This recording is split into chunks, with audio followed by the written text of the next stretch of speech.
Bon, j'ai une bonne nouvelle, je crois qu'on a retrouvé Tiffaine. Ça rassure Béranger, ça rassure Hervé, ça rassure Marie aussi, parce qu'on avait du gâteau au chocolat peut-être pour vous si vous êtes sage. Visiblement, on a rescotché les lignes.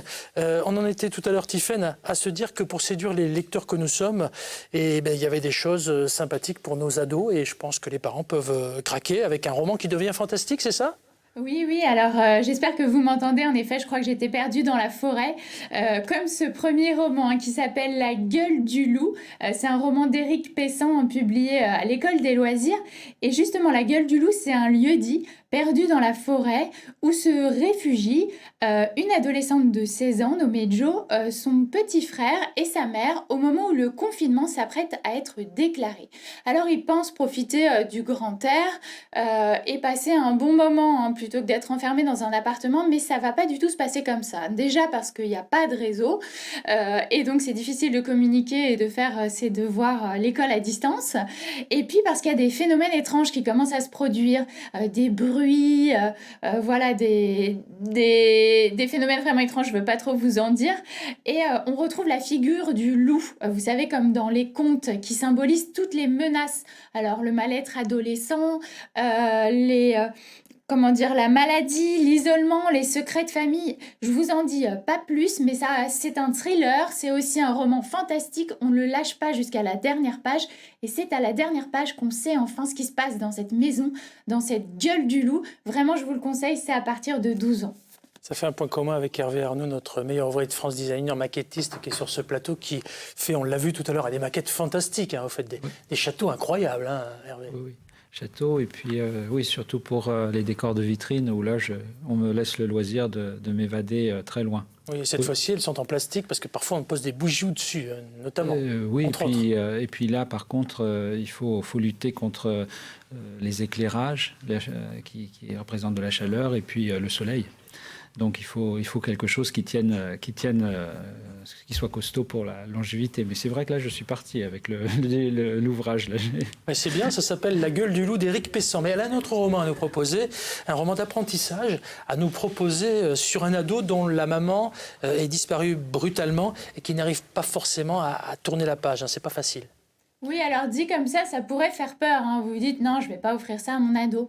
Mais je vous l'ai dit, ces romans-là utilisent le fantastique pour qu'on ne lâche pas le livre. Ça s'appelle Les mots fantômes, c'est un livre de David Moitet, c'est publié chez Didier Jeunesse.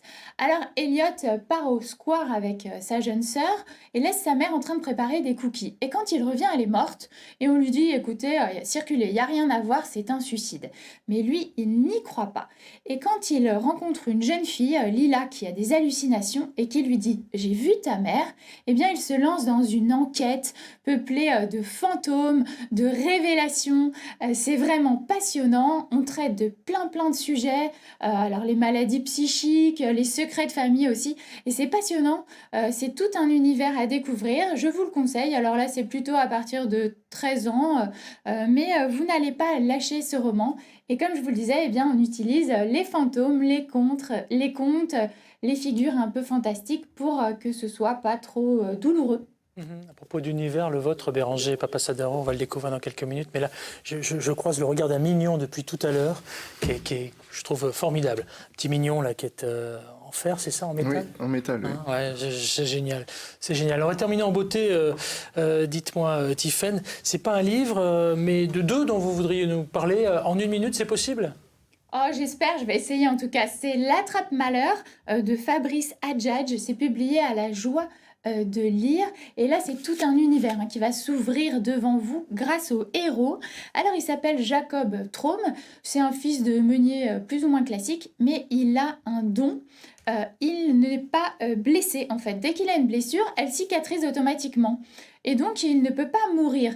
Mais ça s'accompagne d'une malédiction. C'est-à-dire, si quelqu'un qu'il aime est blessé, eh bien c'est lui qui prend cette blessure sur lui. Alors ses parents décident qu'il ne devra plus aimer et essayent de lui façonner un cœur de pierre. Alors ça finit évidemment en odyssée puisque eh bien, il fuit perpétuellement. Il ne doit pas aimer, il ne peut pas mourir. Imaginez cette malédiction.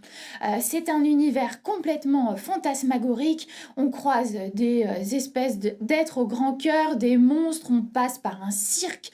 Enfin, je vous le conseille, ça plaira aux ados.